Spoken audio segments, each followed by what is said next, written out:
We are going to scale the top 10 strongest One Punch Man characters using my degree in anime bullshit science, manga feats, and the webcomic, which most of you haven't read. You know, your sub-tanning is deep, you have the notification bell on, so yeah. Anyway, this includes all characters, meaning monsters and heroes, therefore giving the true perspective of how overpowered each person is. We are joined by other YouTubers, Zonin, Plot Armor, and J Cloud, to make this the ultimate list.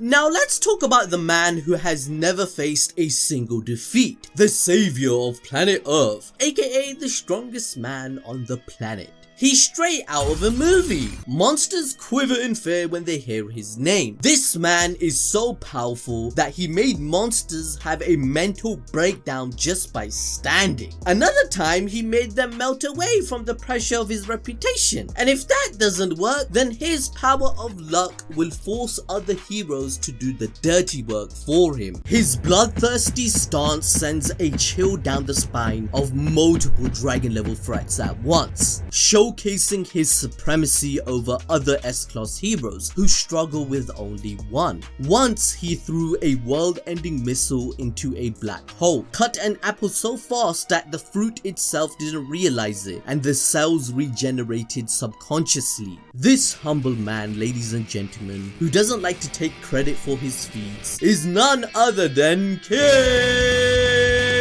King can never lose. His passive ability, Immeasurable Luck, is a one-of-a-kind ability that has prevented his loss in any way imaginable, even at times when everything looks hopeless and he has to use a made-up attack like the ultimate Hellfire Burst wave motion cannon. He succeeds, as he was the one who took the credit for saving everyone when really it was Garou doing it all. That's because he changes the perception of reality from others. Even his identity has remained a secret to the public, with no sights of it ever being revealed. Even when he attempts to, no one believes it. To prove that King has dominion over the other S-class heroes, where his ability warps the reality to suit his needs and survive, we have to look at certain events, including the webcomic. We all know his power does not work against Saitama, but it has proven to be active in front of Atomic Samurai, Bang, Tank Top Master, Tatsumaki, and even Child Emperor. Atomic Samurai, with his new power-up through a new sword and going up against Platinum Sperm, he still believed in King's superiority when he was asked to cut an apple. He didn't question his power. Child Emperor believed King's reading on the meter showed his immeasurable power level. Bang in the webcomic believed that he could teach nothing to King despite him asking to train, because you guessed it, King was more powerful and it will be a waste of time. This proves that all these S-class heroes are affected by his reputation and luck,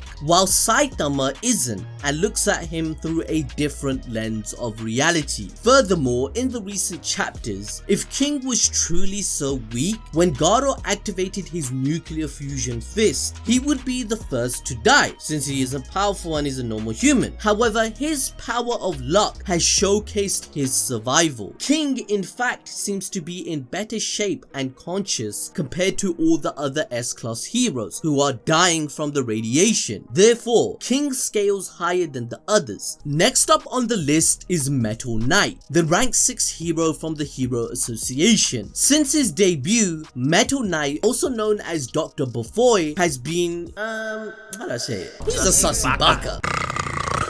Although a big reason behind this is because of how rare of an occasion it is to see him, his attitude and other habits contribute to this as well. Just like us, although this guy has a degree in anime bullshit science, it's actually a level up ahead of us. This guy's got a PhD, fam. Are you serious, my brother? Relying on his robots, he holds massive destructive power. Jiro also stated that Metal Knight is one of the 4 heroes who could defeat Elder Centipede, thus making him a Big 4 member. So whilst the true extent of the number of robots Bufoi possesses is unknown, Child Emperor, a former assistant of Bufoi, said that he possesses so much firepower that no individual hero can take him on. Phoenix Man, a dragon level threat, stated that a full extent of Bufoi's military power is unknown. Even the Hero Association has no idea. This is why they are all afraid of Dr. Bufoi, because he can betray them at any point, since he has shown multiple times in the story that he doesn't have genuine hero ideals or morals either. According to Drive Knight, Dr. Bufoi intends to achieve world domination with his robot army, and in order to do that, he has to find a way to weaken the Hero Association. It is also confirmed that he took possession of Boris's shipwreck and moved it to a secret location. He is developing new technology to increase his power even further with alien tech. Metal Knight belongs on the list because he can command a huge army of robots from his underground fortress. Each of these robots have different abilities and powers for each and every scenario he would require. All of these factors make him difficult to actually defeat because no one knows where to fight his true form, because the place is kept a secret. Even the Hero Association doesn't know. So let's list a few of his feats which are worth mentioning regarding his power and intelligence. A good example would be the explosion he caused that surpassed a 200-meter tall meteor in City Z using one of his 100 robot drones. Now again, in 7 days, think back, in 7 days they cleaned City A. He transported Boris's huge shipwreck,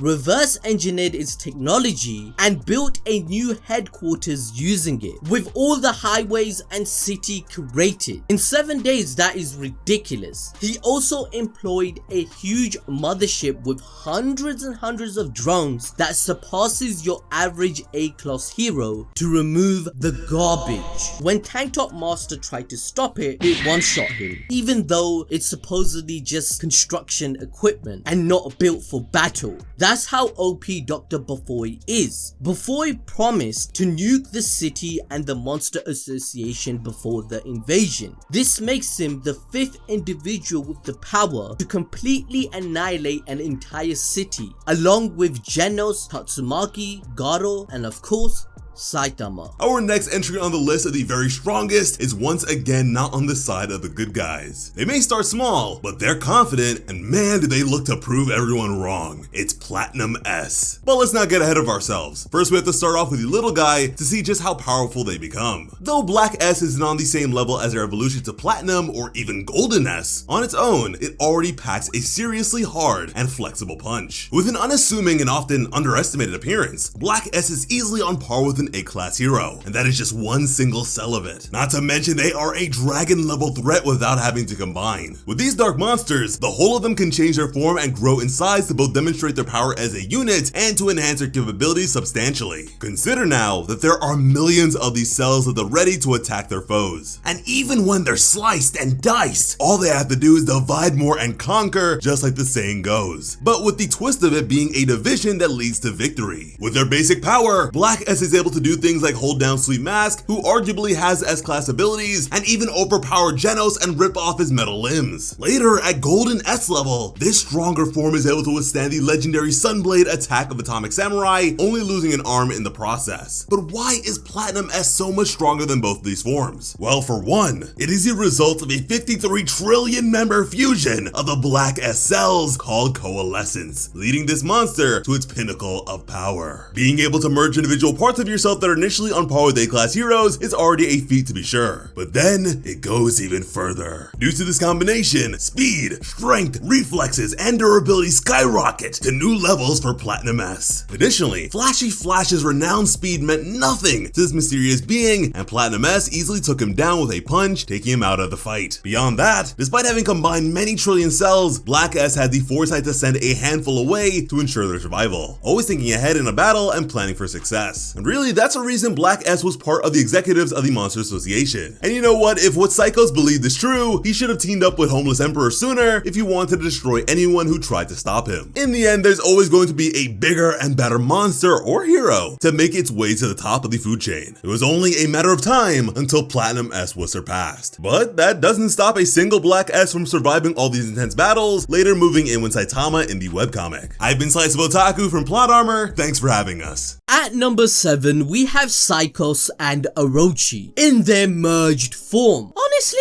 this is the weirdest monster to rank because it's kinda in a tough spot. Whilst we're ranking the Psychos and Orochi fusion on number 7, Psychos and Orochi separately would still be ranked here, even if this form didn't exist. Now don't get me wrong, this form is exponentially stronger than Psychos or Orochi ever was. It's simply that the characters who top this list are just overpowered monsters. We saw Orochi reveal his true form against Saitama, where he had no choice but to lose against the limitless hero. However, against others, Orochi is a true king, or rather, he is a true nightmare. With dragons, snakes, and other serpent-like creatures forming his body, Orochi is extremely flexible and strong. He was considered the strongest in the Monster Association, and was even presumed at the time to be the person linked to God's mural as the chosen one. That's how overpowered he became. Orochi can use multiple forms of energy beams, and the strongest beam is fired when he absorbs energy from the Earth's core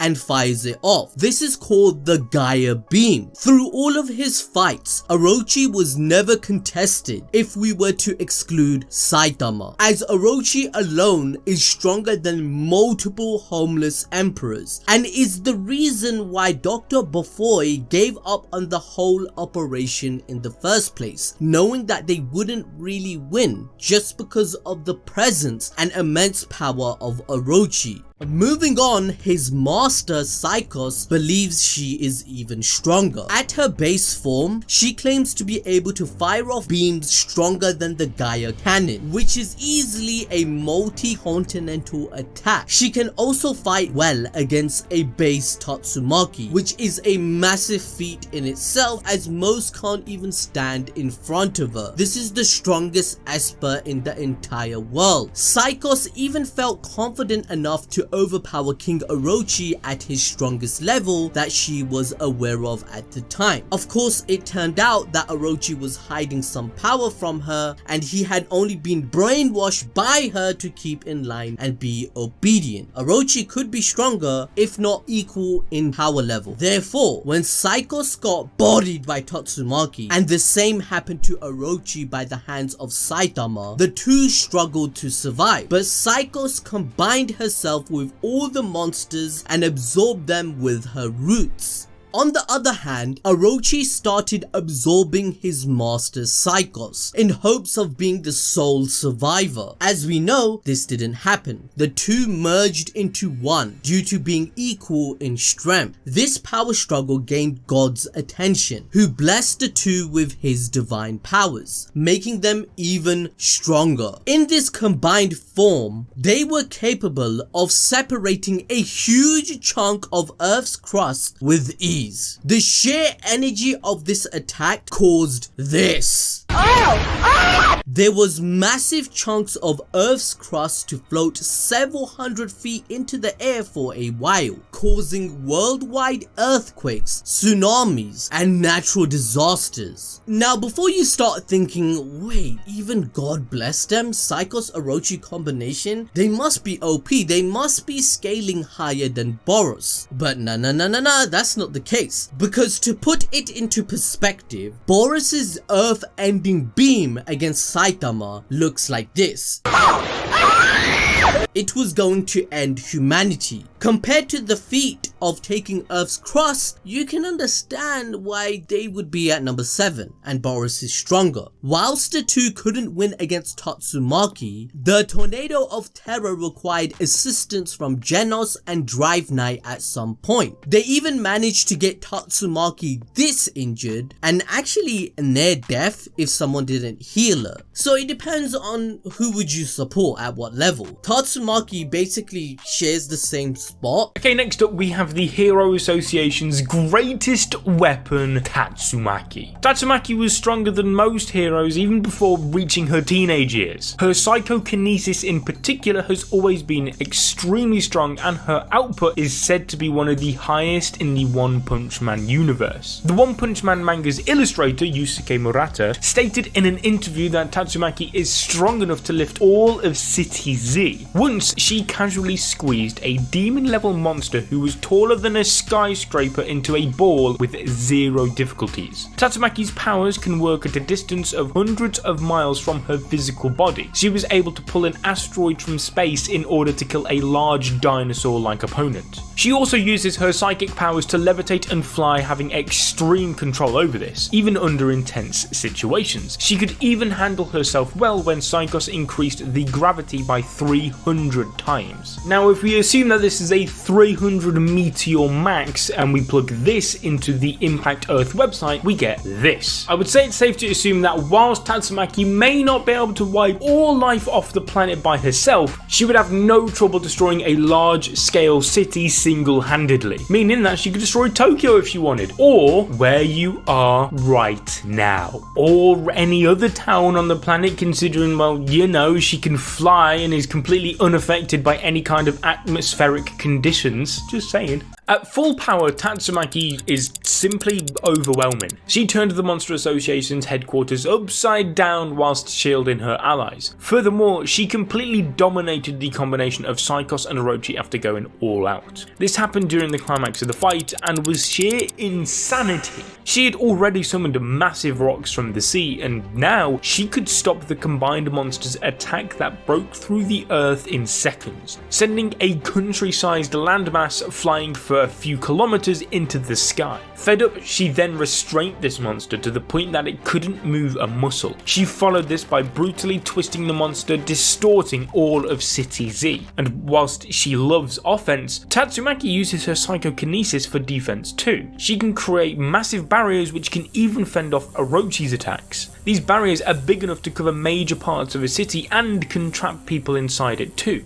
Apart from her psychic abilities, Tatsumaki's physical abilities are S-Class too. Her reflexes and speed are absolutely crazy. After all, she can dodge multiple attacks from the fusion of Psykos and Orochi. Tatsumaki has an extremely high level of stamina and high pain tolerance as well. She was able to remain conscious and continue fighting, even having exerted herself from using too much power against the fusion of Psykos and Orochi. As mentioned before, she managed to create a massive psychic barrier whose size enveloped large parts of City Z and maintained it whilst suffering severe injuries from the battle. Furthermore, the exhaustion from all of this fighting left her unconscious for a very short time, after which she rejoined the battle against the fusion monster. Later on in the series, she was strong enough to break free of Fubuki's grip and stop Führer Ugly, an executive of the Monster Association, with her psychokinesis, even though she was severely weakened and injured. The only time Tatsumaki faced any difficulty was when she fought the fusion of Psykos and Orochi, who were blessed by God. Still, Tatsumaki did a phenomenal job, especially considering the fact that she was injured due to having to hold back against Psykos in a previous fight. Even in this state, Tatsumaki could summon huge pieces of bedrock from under the sea and use them as an offensive tool kilometers away. In this series so far, no psychic user has ever managed to size up to Saitama except for Tatsumaki. In the webcomic, the two clashed right after the Monster Association arc, where Terrible Tornado was still recovering from the grave injuries she received during her fight against Psycho Orochi. We keep mentioning this because it's honestly a major deal for espers. I mean, just think about it. A psychic fighting with a major head injury is the equivalent of a boxer fighting with a broken wrist. Yet Tatsumaki still had enough power to lift Saitama a few feet into the air. Oh god, this name's going to be fun to say. Garou Ganshup, the right-hand man of Boris, was a drag dragon level Esper, and even he couldn't hold Saitama back for a single second. This octopus had probably already destroyed planets since Boros mentioned that they were going from planet to conquer them. He's one out of the 3 strongest troops belonging to Boros' army, and he couldn't do anything to our Caped Baldy. Tatsumaki and Saitama's little scuffle even alerted the Hero Association, as they thought there was an abnormal tremor 2 kilometers away that would need S-class heroes to help defend. Even when firing a psychic blast, Saitama braced for impact, expecting for that to be enough because, you know, he's Saitama. However, what he did not expect is for his clothes to get torn to shreds and for him to actually be sent flying. After defeating a group of thugs and also accidentally killing a huge monster that Metal Bat was chasing, the two continue battling as Tatsumaki drags Saitama's face through the floor at a speed so fast that only Speed Sound Sonic can keep up with. After dealing with him too, both Saitama and Tatsumaki end up back at the Hero HQ, where Saitama finally says that it's time for the two to go all out. Tatsumaki blasts him away and causes more tremors that this time break the scale, they are that powerful. Whilst this seems to be a feat for Saitama, it is in fact a major feat for Tatsumaki as well, as we all know that Saitama is limitless. So to even tatter his clothes is a big deal, let alone actually send him off his feet. Overall, Tatsumaki is arguably one of the strongest and most effective heroes in this series. Alright, so now we're getting to the nitty gritty of power when it comes to One Punch Man. Because no matter what, anytime you're having a discussion about the strongest characters in One Punch Man, you have to think of this guy. And this guy is Boros. Boros' fight against Saitama and his power was so impactful to the point where after the result of that particular fight, this is where the discussions between Saitama versus Goku came in. Because Boros was so strong to the point where he became this measuring stick of power in the series, which also catapults Saitama's power as well, because he won the fight. Now, in the beginning of the fight, which started in chapter 34, we quickly realized that Boros was built different. Now, the reason why we quickly realized that Boros was built different after that moment, because he got back up. Boros became the first character that survived a normal punch from Saitama, and the reason why this is so impressive because Boros did it by wearing a armor suit that also suppresses his power. So a suppressed Boros was able to take a normal hit from Saitama, even though Saitama was suppressing his power as well, but he was also somewhat surprised that Boros was able to get back up, which led us to be surprised because we knew we were in for a good fight, because that was the first time we saw anyone survive Saitama's punches. When Boros started to unleash his power after the armor was gone, Saitama stated that you are strong, and this was before Boros even laid a hit on Saitama, so Saitama knew how powerful Boros was before the fight truly began. So based on Boros' presence and aura, Saitama knew that Boros was going to be somewhat of a worthy opponent to him. Now, despite Boros' impressive durability, he also showed a display of speed as well, which also increases greatly when he's in his meteoric burst form. Now, before we dive in deep into Boros' meteoric burst form, in his normal form, he was able to shoot out this energy blast, which he states that getting hit by this blast, your bones wouldn't even remain, even though Saitama was able to survive this attack. But if someone else got hit by this attack by Boros, things would have been extremely different. In chapter 35, Boros states that he comes from a race that has the greatest natural healing in the entire universe. And amongst his race, Boros states that he has the greatest healing in physical performance and potential of energy out of them all, which means that Boros potentially has the greatest healing factor in the series. Now, when it comes to Boros' meteoric burst form, his regeneration ability, his speed and power is absolutely insane. In this form, it states that meteoric bursts achieve speed and power beyond the body's limits by releasing internal energy as a propulsive force, and this form was so powerful that when he kicked Saitama, he sent him to the moon instantly. This was by far one of the greatest feats we saw in the story. This kick from Boros in his meteoric burst form would have killed anyone, especially the people that are below Boros on this list. Now, there are a few that may survive because there are people on this list that are now stronger than Boros besides Saitama, but anyone else, they are not casually getting kicked to the moon and casually coming back to continue to fight. No, they get kicked to the moon and they are staying there. Like, rest in peace. You might as well put a tombstone on the moon because they are not coming back. Now, even though this meteoric burst form for Boros is extremely powerful, he cannot stay in this form forever because it has a burden to his body. So he has to end the fight quickly because he knew that he had to end it quickly after taking consecutive normal punches from Saitama, and in that meteoric burst form, he was able to regenerate immediately, which makes him the first character that survived consecutive normal punches, where Monster Garou is the second character that survived Saitama's consecutive punches. But the difference here is that Saitama used two hands against Monster Garou, where usually his consecutive consecutive punches consist of one hand, which he used against Boros. Now lastly, what puts Boros so high on this list is his last finishing move, which is Collapsing Star Roaring Cannon. Now the reason why this finishing move is so hyped up because he states that I'll release all my energy to blow up you and this planet's surface. Now you can have the belief that Boros was probably capping on this part, but Saitama also states that he's going to use his final move to counter this, which was Killer Move Serious Punch, negating the entire attack that was stated to blow up the planet's surface. So based off the statements and the feats, it's the reason why Boros is still high on this list, even though his debut was in chapter 32. Now, to no one's surprise, Blast comes next. This character revealed a part of his true power in chapter 166 and has already, and I mean already, claimed his spot as one of the strongest characters in the One Punch Man universe. Tatsumaki called Blast the strongest hero in history. Her sister Fubuki believes that Blast can fire lasers from his eyes. There are an infinite amount of rumors about him, and the Hero Association said that they can't even order him to do anything. He is his own authority. That's how powerful he is in comparison to everyone else. Blast possesses long-range attacks called the Dimensional Cannon. This does tremendous damage and sends people to another space in which they will be clobbered again or discombobulated. He also earned the respect of Garou, who is a god-level threat in the recent chapters. We were introduced to God's Cubes in chapter 139, which is when Blast made his first true appearance. Blast's true mission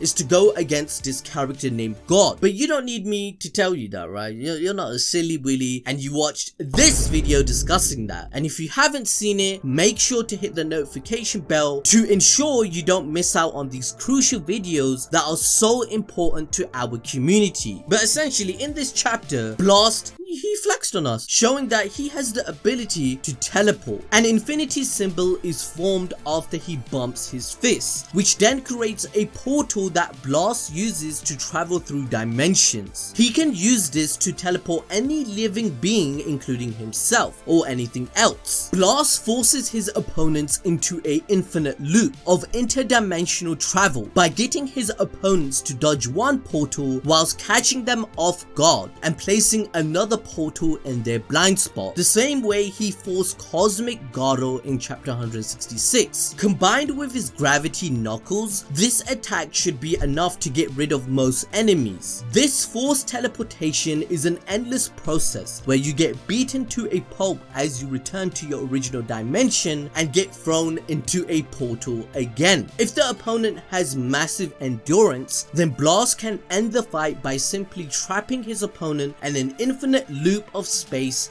in that dimension. These forced teleportations are super hard to break from. The major reason Cosmic Garou was able to break free of Blast's infinite loop was due to his complete understanding of the flow of all energy and the behavior of all the forces in the universe. As Blast stated, both him and Garou are two beings who can manipulate the reality of the cosmos. He was extremely surprised by Garou's escape, as if this was the first time it has ever occurred. On top of this, Blast was able to teleport Garou's nuclear fusion and gravity knuckle punches with rather ease, in fact, even after being caught off guard, cementing his defensive capabilities to be one of the best in the series. Blast literally took no damage despite facing a god level threat that was imitating the speed and power of Saitama's normal punches. Plus, these punches had nuclear backing and God's blessing. And let's not forget, we have never seen anyone be able to dodge Saitama level punches before. Think about it, Garou didn't even have to throw a single fist at all the S-class heroes combined before they dropped to their knees in front of him. That's how incredibly busted Garou scales. However, Blast, unlike others, is resistant to nuclear radiation, putting him at the upper echelon echelon of power scaling. In terms of speed, he no-diffed Flashy Flash when he wanted to test him if he was the real person, and this was at maximum speed. Tatsumaki is someone that scales even higher, but Blast can instantly teleport and showcase that he can deflect Garou's normal punches. Even a non-serious Saitama got hit a few times because of his proficiency in martial arts being so amazing. However, Blast can react and move fast enough to teleport everything away. Therefore, he definitely scales higher than Boros or anyone else on the list before him.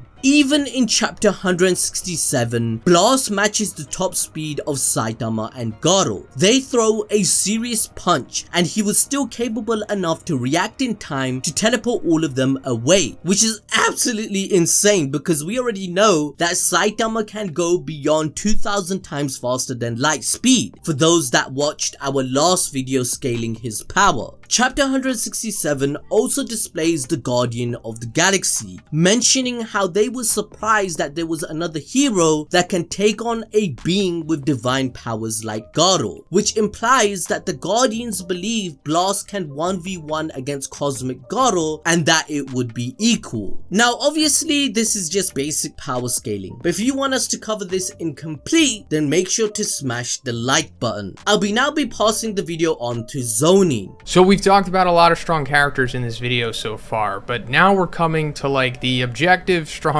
of the strong. We're going to be talking about Cosmic Garou now. So this is like essentially Garou's final form. He was able to obtain this after inadvertently accepting God's influence. He also gave him the knowledge of the flow of all energy and behavior of all forces in the universe. And along with Garou's ability to instantly absorb and copy any techniques, he's now essentially become the perfect fusion of Chernobyl, Albert Einstein, and Goku. Yeah, that's right, I said Goku. Fool this man!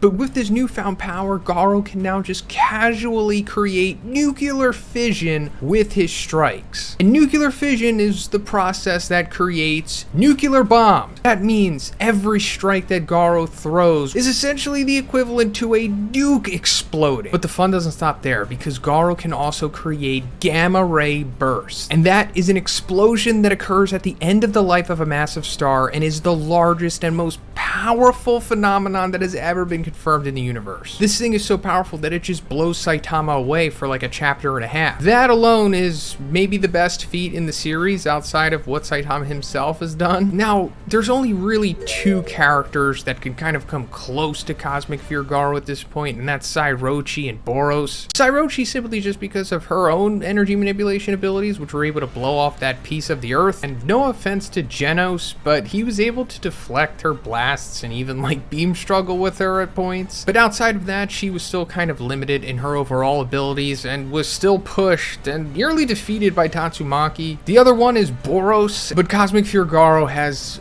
pretty much surpassed him in my opinion at this point, because Boros' energy manipulation is pretty impressive in its own right. But when he hit Saitama in his release state, Saitama was still kind of just standing there. The next level up from that is the Collapsing Star Roaring Cannon, which we never actually saw hit Saitama head on. I mean, we didn't really see it hit anything because Boros friggin' said that it was going to destroy the earth. So naturally Saitama was like, oh, well, I guess I'm going to have to use a serious punch to make sure that it doesn't hit the earth. But at the end of the day, Boros kind of had to release all of his energy to do the Collapsing Star Roaring Cannon, as where Garou is kind of just casually firing off this gamma ray burst. It honestly doesn't really seem like a big deal to him. So I don't think it's too outlandish to say that if Garou maybe exerted the same amount of effort and energy that Boros did to make the Collapsing Star Roaring Cannon, then Garou would probably surpass it. Another feat from Cosmic Garou here that proves that he's surpassing Boros is his exchange of consecutive normal punches with Saitama. And when we saw Saitama use the consecutive normal punches on Boros, he turned him to mush. But aside from having the best performance against Saitama that anyone else has in the series so far, Garou has also fought Blast. I mean, he took a gravity knuckle from Blast, actually quite a few of them, after getting smashed up in a Doctor Strange-esque portal combo. But Garou was able to like muscle himself out of Blast's portal, and he was even able to copy Blast's gravity knuckle by using his ability to instantly absorb and copy any techniques. This allowed Garou Garou to use consecutive normal punches with nuclear fission in his left hand and a gravity knuckle in his right. Blast was able to defend against this and redirect all of those punches into their own individual portals, but after this exchange, Garou kind of downplays Blast, and he says, "I see now you're not S-Class rank 1 for nothing it seems, but for me, now you're not even worth my attention." And then he's more worried about Saitama after that, and this is freaking Blast he's talking down to. Next up on the list is the one who goes by the name of God, the current puppet master of One Punch Man. Introduced to us in chapter 109 of the manga, God appeared in Homer's Emperor's head as a humanoid-shaped being, comprised of swirling air. It persuaded Homer's Emperor into believing that he was correct. People are stupid. But God reassured the poor lad that he didn't have to die because of others. Instead, it gave Homer's Emperor the ability to deal with people, thereby turning him from an absolute nobody into a dragon-level threat. "I'll give you power. What you do with this power, you should know," is what prompted Homer's Emperor to ally himself with the Monster Association and launch his campaign against humanity. But how can this god do this? According to an ancient mural found underground in the Monster Association base, crossing the vast expanse of time, our god shall resurrect on this earth, when on this altar a worthy sacrifice is offered, showing a large humanoid being with a spiral-like body, hinting towards its overwhelming strength. From these texts, we can figure out that this god being, who was sealed away or defeated long ago, was an overwhelmingly strong figure. In chapter 139 of the manga, Blast informed us about the cubes that God utilized to grant his powers to other beings and how he's trying to collect all of these cubes to prevent any sort of mishappenings. So far, this god has blessed Psykorochi, Evil Natural Water, Sage Serpent, Homer's Emperor, and of course, how could we forget, Garou. All of these characters received a very small portion of God's powers and rose up to disaster level dragon or became stronger than dragon level threats instantly. The only exception here is Garou, who has quite literally become a disaster level god who is a starbuster level minimum. And just to remind you all, that is just from Garou taking a tiny little fraction of God's power. Garou states that after taking his power, he understands the cosmos and all of the energy in the galaxy, which then buffs his punches. And I mean, you don't need me to tell you just how goddamn strong this guy hits now, do you? Therefore, this celestial being is at a minimum galaxy level beyond cosmic and understands energy in its finest form, way beyond the comprehension of what humans should be able to understand. He made Homer's Emperor melt away like goo after taking his powers away as well. Homer's Emperor, who was arguably weaker than the average human, became a dragon level threat with just an ounce of strength. And so by seeing what just a fraction of his power can do to others, it's pretty safe to assume that God is the strongest being in the series after Saitama. I mean, why else would Blast, the #1 hero who has gathered the Avengers that are of equal strength to him, trying to stop this being from being unsealed? I mean, just think about it. It means this god scales higher than all of them combined and requires an immense amount of abilities, powers, and strategy to stop. Unless, of course, you're Saitama, because at that point you only need one punch. Yes, Saitama's #1. Oh, who saw that one coming, eh? Do I even need to go into much detail with this one? The guy is literally Mr. One Punch Man, for crying out loud. Can he beat Goku though? Whoa, whoa, whoa, calm down. Let's sort this out peacefully. Okay, this man is so strong that he went bald. I mean, Saitama is so strong that he himself claims to be able to destroy the planet with this single punch. And to be honest, looking at what he did to the moon Io, I wouldn't put it past him. In fact, Blast couldn't handle the intensity of the serious punch squared, so the other Guardians of the Galaxy had to jump in and help him. They redirected the attack to another solar system just so that they could save their own from destruction. We know this because the direction of the energy this attack produced was sent flying outside towards the stars millions of light years away. So straight off the bat, we know that nobody except Cosmic Garou with God's blessing can live one of these punches. However, even if you can live what are you meant to do? You've got to catch him first. And I mean, before Garou could even escape from him via his portal in chapter 167, Saitama was already inside it, heading the opposite way. This means Saitama travelled faster than light around Io to locate where Garou was portaling to, just so that he could flex coming out the other way. This means that Saitama crossed the distance of the moon's 1,826 kilometer radius in 1 second max. And just to confirm that he is light speed, in case he wasn't sure enough already for whatever reason, in the volume 25 extras, he turned his head so fast that he could see the back of it in the reflection of a mirror. So yeah, good luck catching him. Oh, you managed to catch him? Well done, that's great! How are you gonna hurt him? You can't! Not even Garou in his Saitama form copying his moves can hurt Saitama. The best he could do was strip him naked. That is it. He's also immune to espers too, as in the webcomic. The very best Tatsumaki could do was make his muscles twitch. You can't poison him either, as even after Garou's deadly gamma ray burst, which emitted cosmic radiation that wiped out all the other S-Class heroes except Blast, did nothing to him. He can breathe in space because, I mean,